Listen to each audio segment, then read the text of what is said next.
Hello friends, welcome back to channel the secret of investing. March 2020 से बहुत ही sharp recovery हम लोगों को मार्केट में देखने को मिली है, जिसके चलते आज के दिन भी आपको 52 वीक हाई टच होता हुआ दिखाई दिया। ऐसे माहौल में हम लोगों को ऐसे स्टॉक ढूंढना बहुत ही ज़्यादा मुश्किल हो जाता है जो कि फ्यूचर में आपको अच्छे रिटर्न प्रोवाइड करा के दे सकते हैं। आज हम लोग कंप्लीट एनालिसिस करने वाले हैं आरती इंडस्ट्री लिमिटेड स्टॉक के बारे में। अगर आप लोग ऑलरेडी इन्वेस्टेड हो इस कंपनी में या फिर इन्वेस्ट करने की सोच रहे हो तो इस वीडियो को लास्ट तक देखना मत भूलिएगा, क्योंकि बहुत ज़्यादा हेल्प होने वाली है आपको इस वीडियो को देखने के बाद इन्वेस्टमेंट करने में। तो सबसे पहले हम लोग कंपनी की बात कर लें तो Aarti industry limited is a leading Indian manufacturing of specialty chemical and a pharmaceutical with a global footprint.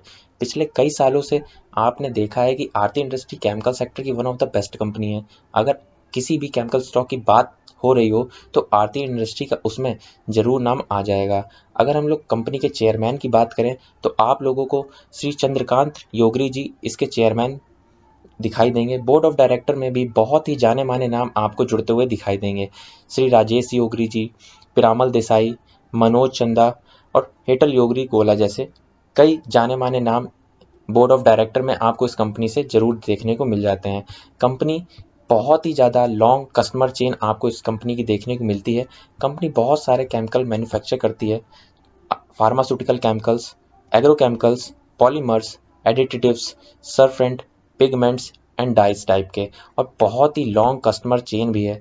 Polymer and additives के जो कस्टमर हैं BASF, Solvay, dew point, colour and comfort जैसी बड़ी कंपनियां इसके कस्टमर हैं। Pigment, paint, printing inks and dyes chemicals जो इसके कस्टमर हैं Atul industry, Sun chemical, Teijin, BASF, Huntsman जैसी बड़ी कंपनियां इसके कस्टमर हैं। Agro intermediate and fertilizer chemicals जो ये प्रोड्यूस करती है इस कंपनी के कस्टमर हैं यूपीएल, एफएमसी, बेसेफ, कोरोमंडल। फार्मास्यूटिकल की बात करें तो बहुत ही शानदार कंपनियां इसकी कस्टमर हैं। सन फार्मा, सिप्ला, ल्यूपिन, डॉक्टर रेड्डी, तेवा जैसी बड़ी बड़ी कंपनियां इससे केमिकल लेती हैं, उसके बाद अपना बिजनेस को चलाती हैं। तो ये कंपनी आगे आने वाले टाइम में इसी तरीके से परफॉर्म करती हुई दिखाई देगी, क्योंकि ये कंपनी जो चीज़ मैन्युफैक्चर करती है वो कई अलग अलग तरीके का बिजनेस रन कराते हैं। अगर हम लोग बात करें आरती इंडस्ट्री लिमिटेड के कुछ रेशियोज की और फाइनेंशियल रेशियो की, तो आप लोगों को देखने को मिलेगा मार्केट कैप लगभग 29,935 करोड़ का, स्टॉक का पी 57.2 रुपीज़ के अराउंड ट्रेड हो रहा है। अगर हम लोग बात करें रिटर्न ऑन कैपिटल एम्प्लॉयड की तो 13.6% का रिटर्न देती है। रिटर्न ऑन इक्विटी में 16.2% का रिटर्न ऑन इक्विटी है। डेप्थ कंपनी के ऊपर 2492 करोड़ का है, और जो पास्ट 3 ईयर से लगभग 402 करोड़ के आसपास बढ़ गया है। अगर हम लोग बात करें रिटर्न ऑन इक्विटी की और रिटर्न ऑन कैपिटल एम्प्लॉयड की, तो मेजरली डिफरेंस होता है कि रिटर्न ऑन कैपिटल एम्प्लॉयड हम लोगों को ऑल ओवर कैपिटल के ऊपर जितना भी कंपनी प्रॉफिट जनरेट कर पा रही है वो बताता है, और रिटर्न ऑन इक्विटी जो शेयर होल्डिंग का जो पैसा होता है उसको कंपनी किस तरीके से यूटिलाइज कर रही है और उसमें किस तरीके से प्रॉफिट जनरेट कर रही है वो हम लोगों को बताता है रिटर्न ऑन इक्विटी। अगर कंपनी के ऊपर डेप्थ ज़्यादा होता है तो हम लोगों को ROCE का इंडिकेटर यूज़ करना चाहिए, और अगर कंपनी के ऊपर डेप्थ कम है या फिर डेप्थ नहीं है तो हम लोगों को रिटर्न ऑन इक्विटी का इंडिकेटर यूज़ करना चाहिए। बात कर लेते हैं कंपनी के शॉर्ट की, तो सबसे पहले हम लोग कंपनी की स्ट्रेंथ को देखते हैं। कंपनी की बहुत ही ज़्यादा स्ट्रेंथ है। जैसे कि हम लोग देख सकते हैं कंपनी पिछले 3 सालों से रेवेन्यू बहुत ही शानदार तरीके से इंक्रीज होता हुआ दिखाई दे रहा है। फाइनेंशियल ईयर 2018 में टोटल रेवेन्यू 3813.83 करोड़ का था। 2019 में 4169 करोड़ का हुआ। फिर 2020 में 4195 करोड़ का जनरेट किया। FY21 में 4506 करोड़ का जनरेट करके दिखाया। लगातार पिछले 2 सालों से EBITDA इंक्रीज होता हुआ दिखाई दे रहा है। नेट इनकम भी पिछले 3 सालों से लगातार इंक्रीज होती हुई दिखाई दे रही है। रिटर्न ऑन एसेट पिछले 2 सालों से इंक्रीज होता हुआ दिखाई दे रहा है। कंपनी के ऊपर 0 प्रमोटर प्लेस है। कंपनी में FIIs लगातार अपनी शेयर होल्डिंग बढ़ाते हुए नजर आ रहे हैं। कंपनी स्ट्रॉन्ग कैश जनरेट कर रही है पिछले 2 सालों से, जिससे कि कैश एबिलिटी भी कंपनी के पास बढ़ती हुई हम लोगों को दिखाई दे रही है।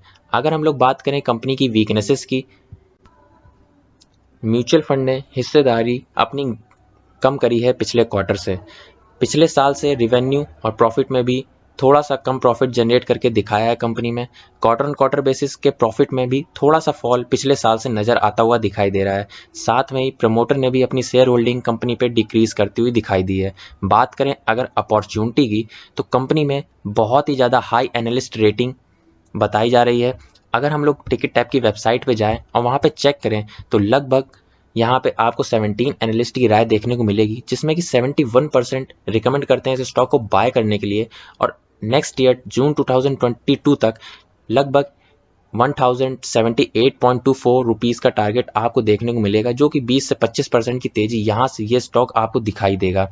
अगर हम लोग बात करें कंपनी के थ्रेट की, तो कंपनी में आपको डी ग्रोथ दिखाई दे रही है क्वार्टर ऑन क्वार्टर बेसिस पे। इनसाइडर्स स्टॉक को सोल्ड करते हुए नज़र आ रहे हैं और स्टॉक का पी 40 से ज़्यादा है, जो कि 57 के अराउंड ट्रेड होता हुआ दिखाई दे रहा है। तो ये कंपनी का एक ओवरऑल व्यू है। जिसके बावजूद भी कंपनी के स्टॉक के प्राइस का CAGR पिछले 10 सालों से लगातार 54% के एनुअली रिटर्न अपने इन्वेस्टर को प्रोवाइड करा के आ रही है। पिछले 5 सालों से लगातार 46% के रिटर्न एनुअली प्रोवाइड कराती हुई अपने इन्वेस्टर को आ रही है। पिछले 3 सालों से इस स्टॉक ने 42% के अराउंड अपने इन्वेस्टर को रिटर्न प्रोवाइड कराए हैं और पिछले एक साल में 80% की तेजी से स्टॉक ने दिखाई है। कंपाउंड प्रॉफिट ग्रोथ पिछले 10 सालों से लगातार 21% की कंपनी ने मेंटेन करके रखी हुई है, जो कि बहुत ही शानदार आपको देखने को मिलेगी। कंपाउंड सेल्स ग्रोथ पिछले 10 सालों से 12% की आपको देखने को मिलेगी। पिछले 5 सालों से 8% की कंपाउंड सेल्स ग्रोथ आपको देखने को मिलेगी। पिछले 3 सालों से 6% की कंपाउंड सेल्स ग्रोथ आपको देखने को मिल जाएगी। अगर हम लोग बात कर लेते हैं इस कंपनी की फ्यूचर टारगेट की, तो अगर कंपनी ने 30% के CAGR से भी रिटर्न दिए तो अगले 5 सालों में ये स्टॉक लगभग 3200 के अराउंड ट्रेड करता हुआ दिखाई देगा। और अगर हम लोग इन्वेस्टेड रहे 10 साल के लिए और अगर इस कंपनी ने 30% के ही CAGR से रिटर्न प्रोवाइड कराए तो इस स्टॉक का प्राइस लगभग 12,000 के आसपास आपको ट्रेड करता हुआ दिखाई देगा। तो अगर आप लोगों के पास ये स्टॉक है तो बहुत ही ज़्यादा शानदार स्टॉक है, लंबे समय के लिए होल्ड करके ज़रूर रखिएगा। और अगर आप लोग इसमें इन्वेस्टमेंट करना चाहते हैं तो फंडामेंटली बहुत ही स्ट्रॉन्ग कंपनी है। जब भी गिरावट मिले तो अपने पोर्टफोलियो में ऐड करें और लंबे समय के लिए होल्ड करें, तभी आपको ये कंपनी मुनाफा करा के दिखा सकती है। इस वीडियो में बस इतना ही। मिलते हैं आपको अगली वीडियो में, तब तक के लिए बाय बाय।